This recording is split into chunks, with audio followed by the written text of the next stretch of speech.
in Baton Rouge with the latest information from the terrible news happening over the weekend. Good morning, Jim Ryan.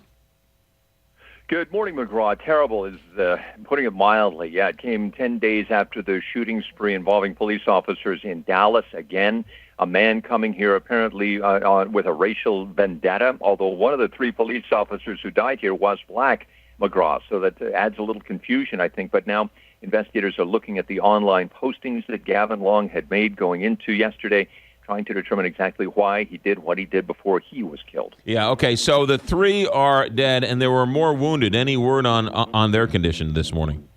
Well, yeah, two of them are going to be okay. They have non-life-threatening injuries. They'll be released in the next few days, although they're still getting treatment this morning in the hospital. That other one, the sixth officer who was shot and wounded, is in extremely critical condition. Police cars were parked outside the hospital all night long as those officers monitored the condition of that colleague of theirs. All right, and so this Gavin Long is from Kansas City, Missouri?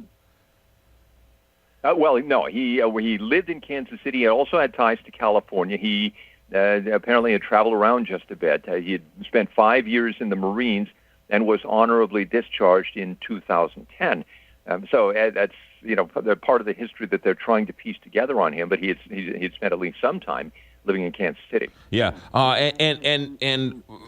we're still trying to piecemeal all of this together because it just sort of happened. But do we know if he drove down to Baton Rouge for the sole purpose of doing something like this?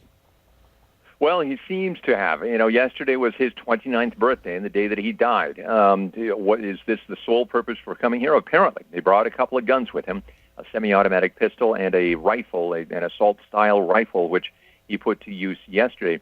Now, one key here, McGraw, they want to determine whether any of the 911 calls, maybe the first 911 call, was placed by Gavin Long himself.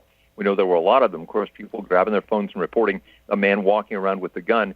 Now, if it's true that he placed maybe the first of those 911 calls, it would seem that he was intentionally trying to draw police to that scene, that strip shopping center. Yeah. Do we know if he acted purely alone? Apparently so. At least in physical terms of people there opening fire, pulling triggers on the scene. That's what the police have told us, that after questioning two other people who were taken into custody as persons of interest, they were cleared and released. But yes, they want to know, as was the case with Micah Johnson in Dallas, police will be looking at any connections or contacts he might have had with other people who either inspired him or helped him in some way. That is Jim Ryan live in Baton Rouge. Our worst fears are coming true. Jim Ryan, thank you for checking in. Thanks, McGraw. 622 here, Big 550 KTR.